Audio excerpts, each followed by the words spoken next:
Shalom saudara, puji Tuhan kita bertemu kembali dalam acara cerita keluarga dengan Pak Yaya kembali. Shalom Pak Yaya. Shalom Bu. Ya, pada waktu itu kita Pak Yaya sudah menceritakan tentang keluarga Pak Yaya dari kakek dan nenek ya. Iya betul. Kakek dan nenek di mana kalau kakek itu menerima mujizat Tuhan Iya. ketika ada saudara atau tetangga yang mendoakan air ya, betul. lalu diminum oleh kakeknya Pak Yaya sehingga kakek menjadi sembuh gitu betul, ya. Iya. Nah sebetulnya saya melihat kalau dari hal itu gitu, sebenarnya kalau di Alkitab tuh tidak ada media yang air yang bisa menyembuhkan sebenarnya kan ya. Tapi saya pikir Tuhan bisa pakai apa saja betul, ya Pak ya. Bu, ya. Nah lalu dari situ kita juga sudah berbincang pada waktu itu pertama kali ayahnya Pak Yaya terima Tuhan Yesus seperti betul, apa gitu ya. Iya. Nah kali ini saya ingin melanjutkan, saya ingin bertanya gitu tentang kelanjutan dari cerita keluarga Pak Yaya ini. Nah begini Pak, kan ketika ayah sudah menerima Yesus Kristus sebagai Tuhan dan Juru Selamat, kemudian ibu juga ya, ibu juga ya. Sudah. Nah, jadi Pak Yaya itu waktu lahir itu orang tua sudah menerima Tuhan Yesus. Oh, jadi sudah Pak percaya. Oke, jadi Pak Yaya dari kecil sudah percaya Tuhan. Iya. Oke. Nah, apakah di keluarga Pak Yaya, jadi Pak Yaya punya saudara kakak satu ya, punya kakak satu, adik satu. Iya. Nah, apakah pada waktu kakak itu lahir juga papa mama atau ibu dan ayah sudah terima Tuhan Yesus? Sudah. Iya. Jadi boleh dibilang keluarga Pak Yaya ini dari awalnya udah Kristen gitu ya Pak ya. Betul, ya. Nah lalu apakah papa itu atau ayah Pak Yaya itu bikin persekutuan atau pelayanan dalam bentuk apa, mungkin Pak Yaya bisa ceritakan? Waktu itu ada yang melayani juga dari Gereja Pekabaran Injil gitu ya. Waktu itu mereka rutin melayani ke tempat di mana kami tinggal di Sumedang gitu. Oh iya. Ya, sampai ya ibu yaitu mama sampai dipanggil Tuhan juga gitu tahun 82. Itu masih ada yang melayani. Cuma yang disayangkan itu waktu mama meninggal itu, nah pihak dari gereja itu secara kasarnya nggak mau bertanggung jawab gitulah. Gitu ya, orang tua juga bapak sempat kecewa gitu, kok kenapa sampai terjadi kayak gini gitu. Orang nggak mau melayani di dalam penguburan ini gitu. Jadi ya alasannya kenapa Pak? Waktu itu saya kurang tahu gitu, karena saya masih kecil gitu. Masih kecil, cuma ceritanya ini dari bapak aja gitu, dari orang tua gitu. Sampai ya sempat kecewa lah orang tua gitu, kenapa gitu sampai begini gitu. Nah terus akhirnya siapa yang melayani pemakamannya? Yang melayani ada juga yang datang dari gereja tersebut, yaitu pengerjanya, bukan gembalanya. Oh iya gitu. Terus ada juga yang di sana juga ada seorang hamba Tuhan, cuma dia pelayanannya di Jakarta. Dia sempat datang, terus dia juga punya tanah di sana untuk ya diwakafkan lah istilahnya lah, untuk pemakaman orang-orang yang percaya kepada Tuhan gitu. Oh gitu. Jadi justru yang melayani itu bukan dari gembalanya, tapi ada orang-orang lain. Iya betul. Tapi Tuhan selalu memelihara ya Pak ya. Iya betul. Nah terus dari kekecewaan itu apa yang terjadi dengan Papa? Panggilnya Papa atau Ayah? Bapak. Iya. Apa yang terjadi dengan Bapak? Iya.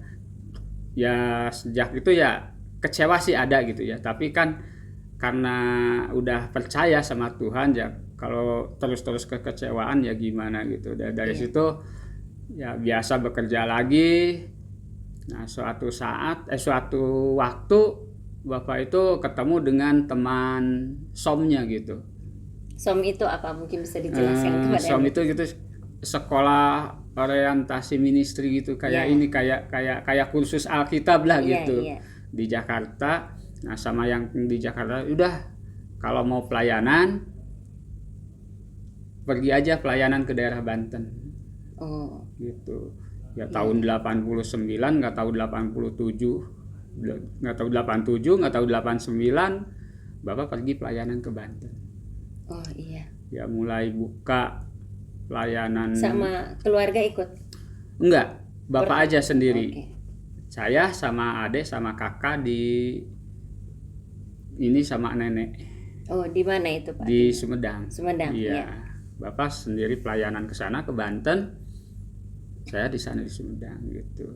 Terus lalu Bapak membuka persekutuan atau gimana? Ceritanya di sana itu sudah ada anak-anak Tuhan, cuma yang melayani di sana itu meninggal. Oh, Meninggal juga. Ya cuma kalau kita kan kalau langsung di ini kurang inilah gitu ya. Sama kasusnya itu sama kayak ibu saya itu. oh, Jadi pihak gereja itu nggak mau bertanggung jawab gitu. oke. Nggak mau memakamkan gitu si pimpinan ini gitu, si yang melayani ini, si bapak ini gitu. Nah dari situ banyak yang kecewa jemaat, padahal waktu itu katanya gitu ya, cerita dari anaknya itu kurang lebih hampir nggak tahu 13 kepala keluarga, nggak tahu 20 kepala keluarga gitu. Oh, banyak. Yang percaya Tuhan di sana itu. Nah itu bapak juga dengar dari ada yang ngasih tahu gitu bahwa di sana ada jemaat, ada anak-anak Tuhan yang kurang terpelihara lah gitu. Nah, itu si Pak ini itu sampai nggak tahu 3 hari 3 malam, nggak tahu 1 minggu nggak ada yang ini. Waduh. Terus? Masyarakat di situ juga nggak mau ngurusin kan, udah beda katanya gitu. Ya akhirnya dimakamkan sama anak-anaknya. Gitu. Nah, terus Bapak pindah ke sana. Bapak pindah ke sana, Bapak ketemu sama jemaat-jemaat yang masih ada gitu. Waktu itu kurang lebih ada 5 keluarga, masih sisa 5 keluarga. Ya Bapak layani, terus Bapak tanya sekarang siapa yang melayani, katanya dari Ciranjang. Ada yang melayani dari Ciranjang, tapi itu juga nggak menentu gitu. Kadang sebulan sekali, kadang 2 bulan sekali. Ya karena Bapak juga punya aturan, Bapak langsung datang ke Ciranjang. Gimana? Ya orang Ciranjang juga yang dari Ciranjang ya sangat senang gitu. Ada yang mau melayani gitu. Mereka lepaskan, dikasih ke Bapak. Ya Bapak layani itu yang masih ada itu. Nah, itu terus tahun ya berarti mulai tahun 90 lah Bapak pelayanan di sana itu. Lalu bagaimana perkembangannya? Suka dukanya lumayan ya, kalau dibilang sukanya sih kurang begitu suka gitu. Banyak dukanya. Kebanyakan dukanya. Apa tuh Pak? Apa itu dukanya? Ya mungkin banyak. Ada satu hal yang bisa diceritakan untuk kami, untuk supaya kami tuh tahu pelayanan di Banten itu bagaimana. Nah sebelum kejadian yang dialami sama saya sendiri, sebelumnya udah pernah kejadian juga gitu ya Bu. Kejadian apa itu? Kejadian pertama jemaat juga ada yang digebukin pas waktu ibadah, ada yang datang gitu. Pokoknya banyak teror lah yang kurang enak gitu lah. Itu sekitar tahun 90-91 gitu. Karena saya waktu itu masih sekolah gitu. 90-91 masih sekolah di Sumedang juga.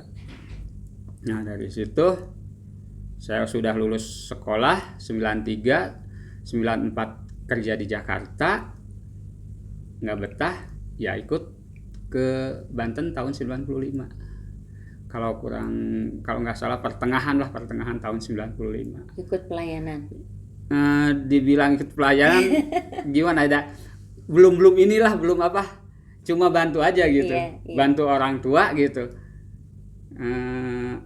Ibadah ya ikut ibadah gitu. Nggak kayak sekarang pelayanan gimana. Soalnya ya cuma gitu aja lah gitu. Cuma kata orang tua, ya udah kalau mau pelayanan nih ngajar sekolah minggu Ya. gitu. Ya baik. Nah dari situlah mungkin tahu tentang pelayanan itu gimana Iya, gitu. iya. Nah, dari situ.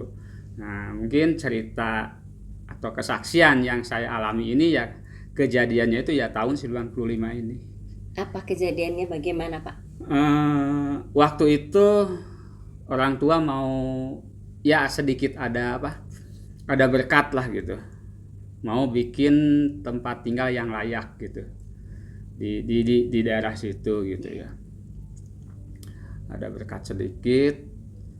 Nah, sudah mulai membangun ya rumah karena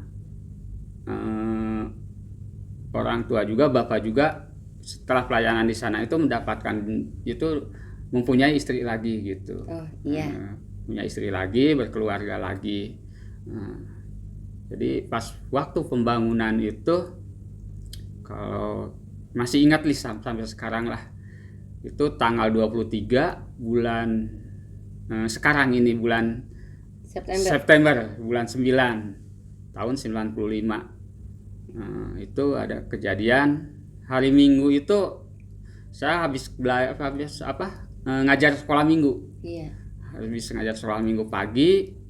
Nah, pas malam-malam sama bapak disuruh coba ke bangunan, takut ada orang yang ngambil semen, ngambil bahan-bahan gitu ya. Saya pergi ke sana dengan satu ditemenin sama anak jemaat dan satu lagi ya orang sana juga gitu nemenin.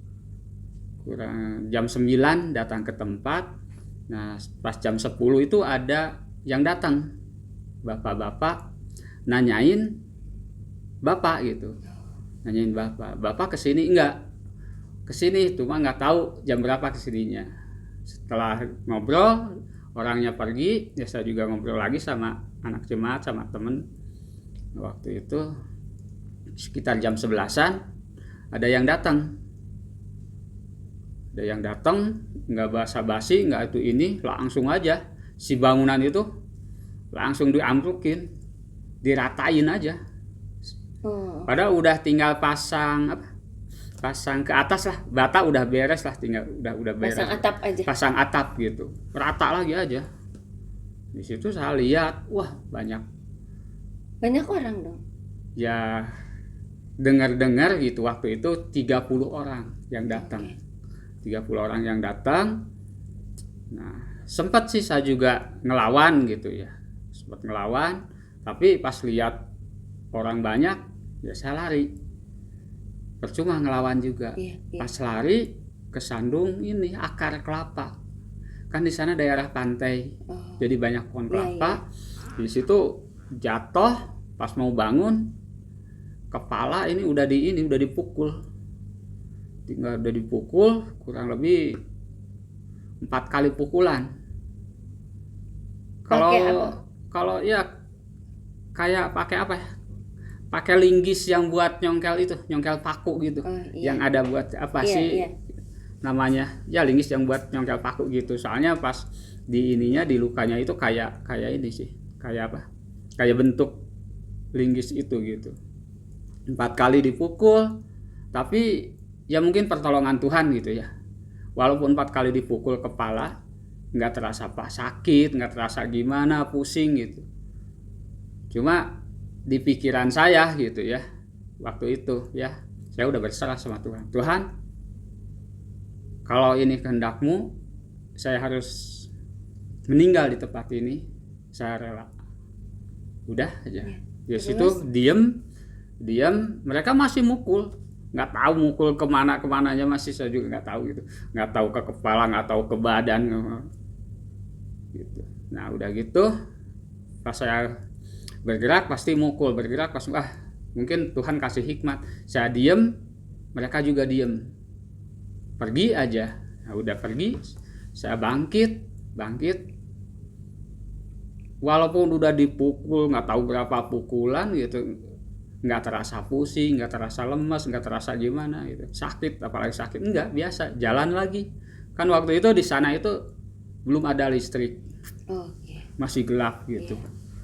Iya. Kebun semua hampir kebun kelapa lah. Ilalangnya juga kalau kita masuk ke kebunnya itu kita nggak bakalan kelihatan gitu. Oh, oke. gitu gitu. Nah dari situ Tuhan tuntun saya dari tempat kejadian ke orang yang mau saya minta tolong juga nggak tahu karena saya juga belum lama di situ gitu Iya, ya. iya. Kemana aja jalan gitu. Tapi mungkin Tuhan tuntun gitu. Tuntun. Pas nyampe ada satu rumah. Oh ternyata ini rumah jemaat. Oh, Masuk ke situ. Dia buka pintunya, pas lihat saya itu bukannya nolongin, malah ketakutan. Nah saya juga nggak tahu gitu ketakutannya kenapa gitu. Mungkin kan saya nggak tahu ini muka mukanya saya, kayak apa? muka saya nggak kayak gimana gitu kan, nggak tahu gitu. Soalnya kan nggak terasa gitu, nggak terasa pedih, nggak terasa sakit apa gitu, linu apa gimana, nggak terasa gitu. Nah mereka malah nyuruh udah pulang aja ke rumah bapak. Ya saya balik lagi pulang ke rumah bapak. Nah pas di perjalanan ada yang netes gitu, netes ke tangan, wah hujan ini, kirain hujan, pas dipegang kok kayak kental lengket gitu, wah di ini bau amis nih, saya pegang sini, wah udah ini udah darah semua, saya pegang kepala ada yang luka, ini telunjuk itu masuk ke sini. Di luka bekasnya ini lukanya ini masuk. Tapi ya mungkin mujizat Tuhan gitu ya, pertolongan Tuhan. Ya kalau secara akal gitu ya, perjalanan itu kalau diinget-inget itu kurang lebih 1 kilo lah. Oh, oke. Dari tempat kejadian ke rumah yang diminta tolong itu. Iya. Terus masih ke jemaat itu masih bisa jalan, nggak pusing gitu. Mungkin darah mah tetap aja mungkin keluar terus gitu. Ya. Dari situ ada rumah Pak RT, jangan gedor-gedor lagi. Yang buka istrinya, bukan nolongin, malah takut lagi juga gitu. Takut. Nah dari situ panggil bapak, asli. Bapak nggak banyak ngomong itu ini ya sama anak-anak Pak RT-nya. Ya udah kita bawa ke dokter. Nah dari situ bawa ke dokter, dari rumah Pak RT ke dokter itu baru saya nggak ingat apa-apa. Nggak tahu pingsan, nggak tahu gimana gitu. Cuma pas dibangunin, udah nyampe bangun, langsung diperiksa sama dokternya. Nah baru di situ semuanya terasa, sakitnya, pedihnya, mau narik nafas aja susah banget. Itu udah di klinik? Udah di klinik. Oh, puji Tuhan ya. Itu. Nah dari situ ya katanya gitu ya, kata orang gitu. Terus mereka hitung lukanya ada berapa gitu. Lukanya itu ada 17 lubang. Di tangan, di kepala, di leher. Ya puji Tuhan juga mereka itu nggak sempat dari pinggang ke kaki itu mereka nggak ini. Cuma dari pinggang ke atas. Mungkin Bapak juga gini-gini kali ya. Iya, ini kena tangan mungkin. Ini nutup kepala gini ya mereka. Ya ini semuanya. Dari sini nggak tahu berapa, di sini, terus ini ke sini. Ya dihitung-hitung ada 17 lubang. Iya. Waduh, luar biasa ya. Terus gimana Pak? Nah, habis ada dari itu terus yang kan nggak bisa bisa narik napas gitu ya karena sakit gitu. Mereka buka baju, pas lihat ini di punggung itu kulit itu bukan warna coklat, udah warna biru semua. Ya mungkin mereka memar gitu, memar dari punggung sini, dari atas ke sini, udah biru semua. Karena mujizat Tuhan juga, semalam di klinik ya ini pulih lagi. Luar biasa. Nah terus di klinik itu ditolongin, lukanya dibersihkan, ada yang dijahit mungkin Ada yang dijahit, yang di kepala ini 18 jahitan. Masuk jari. Yang masuk jari itu, ini 18 jahitan. Gitu. Ada yang kelewat di sini. Karena ketutup rambut mungkin, tahu-tahu udah di rumah, wah itu masih ada luka di sini. Bapak dirawat nggak di klinik? Dirawat kalau nggak salah nggak tahu 2 hari, nggak tahu 3 hari, ya kurang lebih lah segitulah. Itu tuh nggak bisa dilaporkan ya Pak? Mau Eh, dilaporkan kemana? Gak melaporkan juga, melaporkan kemana sih Bu? Tapi ada suatu kejadian yang sangat luar biasa gitu ya. Katanya gitu ya, provokatornya itu ya, dia cuma batuk, muntah darah, langsung meninggal. Oh.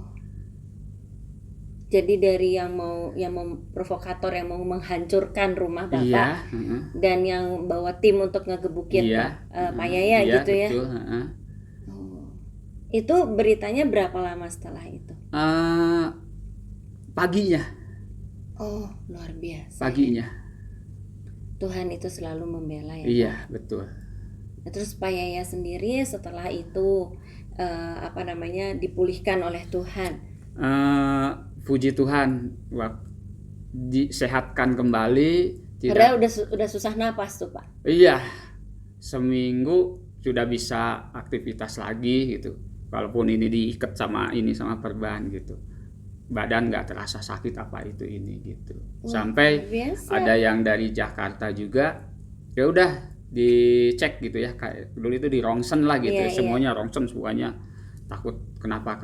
Iya. Pas dilihat sama dokternya, dia juga kaget gitu. Pas dilihat semuanya nggak ada sedikit pun yang atau retak atau ngegeser atau gimana. Luar biasa, padahal digebukin ya pakai linggis. Iya, betul. Nah dari situlah keimanan saya itu semakin kuat gitu, bahwa mujizat Tuhan itu masih ada, nyata. Nah itu Pak, bagaimana tanggapan bapaknya Pak Yaya gitu kan, udah mengalami istri yang dulu meninggal nggak ada yang melayani, lalu juga tahu gembala di sana waktu meninggal juga nggak ada yang melayani gitu. Nah terus dilihat lagi waktu ngebangun kan dapat berkat nih, tapi terus kan sepertinya tuh kok berkatnya tidak berkelanjutan gitu kan ya. Betul. Udah keluar uang buat ngebangun malah jadi diratain tanah, terus anaknya sendiri digebukin sampai 17 luka lubang gitu Pak.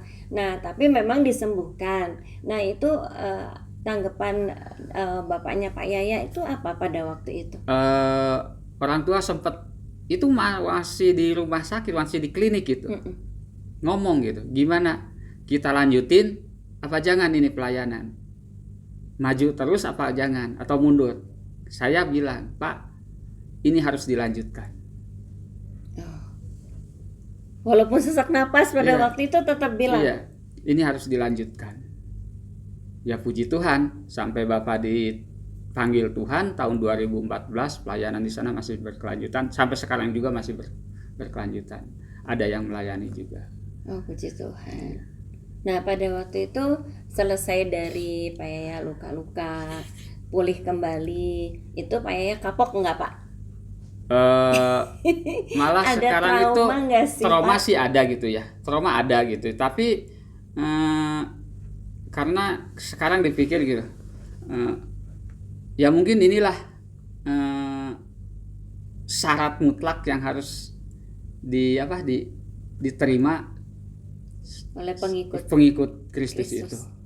Jadi Bapak mah bukan cuma teori tapi ngalamin sendiri. Nah, gitu. Jadi itu tuh memaklumi itu, terus tidak ada ketakutan untuk melayani lagi. Jadi tetap aja berani-berani aja gitu. Enggak Bu.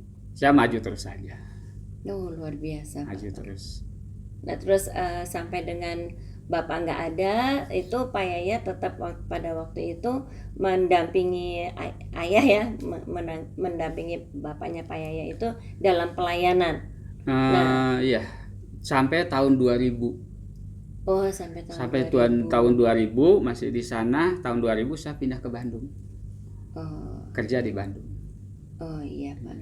Nah di Bandung Bapak mulai menikahnya umur berapa Pak? Waktu tahun berapa Pak? Menikah tahun 2004. Oh, jadi setelah keluar dari Banten, iya, di Bandung baru bertemu dengan calon istri calon lalu istri gitu ya Iya. Pak ya.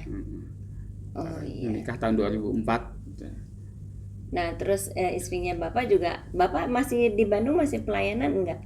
Eh, Pelayanan sih enggak, cuma ikut ya berjemaat aja lah gitu Bu. Kenapa pada waktu itu kok, apakah tidak ada kesempatan atau karena memang sedang fokus untuk bekerja atau gimana? Mungkin karena bekerja, terus karena gimana ya? Mungkin karena baru gitu ke Bandung itu belum tahu gimana gitu ininya gitu ya. Tapi kalau diajak mah gitu, oh diajak, yuk kita kunjungan ke sana ya, suka ikut gitu. Iya, iya. Tapi nggak langsung terjun gitu. Iya. Istri juga suka ikut pada waktu itu. Kalau istri ya kalau setelah menikah baru saya sama istri ikut pelayanan lah gitu. Iya.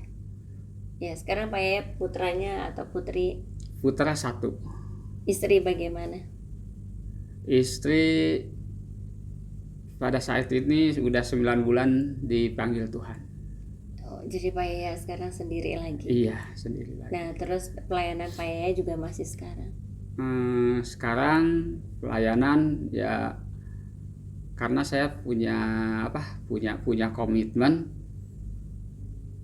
Mungkin kata orang mungkin lah gimana gitu.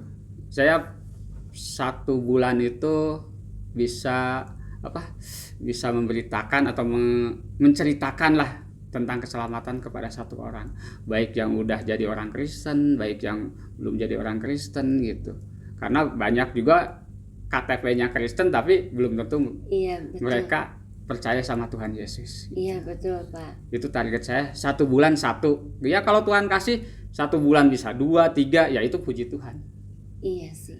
Nah itu kalau istri kenapa meninggalnya Pak? Kalau boleh tahu kenapa meninggal? Istri meninggal karena sakit stroke ringan. Tapi dipanggil pulang.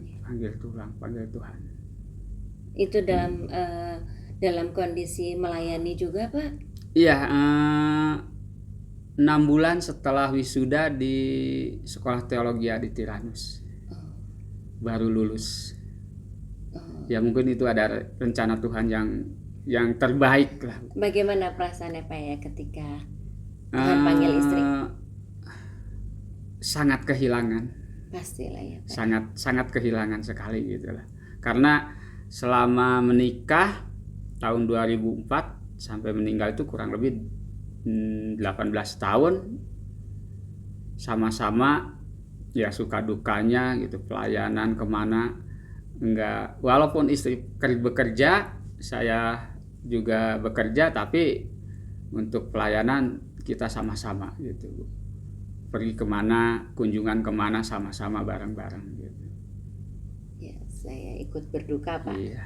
Nah lalu apa rencana Pak Yaya ke depan? Karena kan sekarang Bapak udah nggak ada, kemudian kan Pak Yaya cuman bersama dengan 1 putra gitu ya Pak ya. Itu mungkin juga punya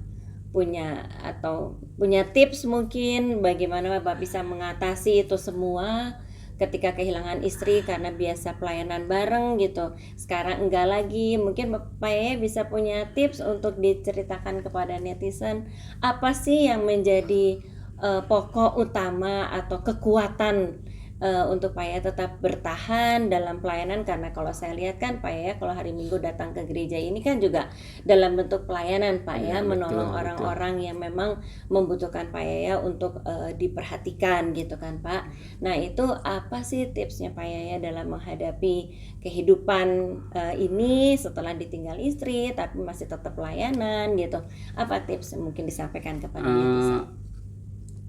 Kalau ya mungkin saran lah gitu ya, karena percaya Tuhan itu bukan didasari karena apa, karena kita punya itu punya ini, karena semuanya itu milik Tuhan. Tuhan telah sediakan, Tuhan telah cukupkan, ya Tuhan juga ya kembali lagi karena itu semuanya milik Tuhan. Oh iya Pak. Semuanya itu milik Tuhan, ya kalau Tuhan ambil ya kan itu milik Tuhan, bukan milik saya gitu. Kayak istri lah dipanggil sama Tuhan, ya itu kan udah milik Tuhan. Iya sih. Karena istri juga udah percaya Tuhan. Iya, Bahwa amin. karena istri juga udah melayani Tuhan. Tuhan panggil, Tuhan ambil, ya itu udah miliknya. Iya sih Pak. Nah itulah jadi kekuatan buat saya gitu. Saya sendiri gitu ya. Karena saya milik Tuhan. Kalau Tuhan panggil, terus Tuhan pakai juga, ya itu kembali lagi karena itu semuanya milik Tuhan. Amin sih Pak. Gitu. Tapi ya Emang secara manusia iya loh, gitu, Pak, iya. secara manusia nggak kuat. nggak bakalan kuat gitu. Sampai sekarang juga masih inget gitu. Iya. Tapi kalau kita terus-terusan ke sana, ya nggak bakalan ini. Jalan di tempat ya Pak. Iya betul. Nah, jadi tetap aja kita berserah aja kepada Tuhan. Mungkin karena kejadian ini ya Tuhan punya rencana yang terbaik Amin. buat saya sendiri gitu. Amin. Karena buat saya Tuhan itu benar-benar segala-galanya. Tuhan Amin, Yesus itu. Pak. Amin. Amin. Karena ada yang kalau yang di Filipi 1 ayat 21 itu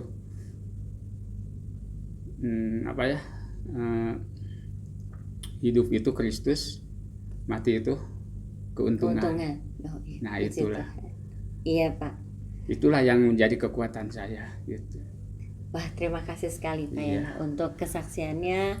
Saya percaya para pendengar atau para netizen yang melihat YouTube ini, saya percaya ada satu kekuatan baru, ada satu semangat baru ya yang disampaikan oleh Pak Yaya untuk menguatkan bagi Bapak Ibu Saudara yang mungkin mengalami hal yang mirip-mirip dengan Pak Yaya. Tapi di sini saya melihat betapa luar biasa pemeliharaan Tuhan ya Pak ya. Betul, betul. Kalau Tuhan sudah menentukan seseorang untuk melayani dan orang itu melayani dan sungguh-sungguh melayani, ternyata Tuhan tidak tinggal diam ketika Pak Yaya dipukulin itu. Iya. Tuhan juga menunjukkan kuasanya sehingga Pak Yaya pada waktu berusaha sebelum sampai di klinik kayak nggak sakit apa-apa, begitu sampai di klinik baru kerasa ya Baru Pak kerasa, ya. iya. Tapi itu pun Tuhan jamah dan Tuhan sembuhkan, tidak ada satu hal pun yang jadi cacat di dalam tubuhnya Pak Yaya ya, walaupun Betul. ada bekas luka-luka saya lihat ya. Iya. Iya. Puji Tuhan Saudara, saya pikir kita sudahi dulu sampai di sini ya Pak ya. Iya. Cerita keluarga Pak Yaya pada saat ini, biarlah ini boleh menjadi berkat. Shalom. Shalom.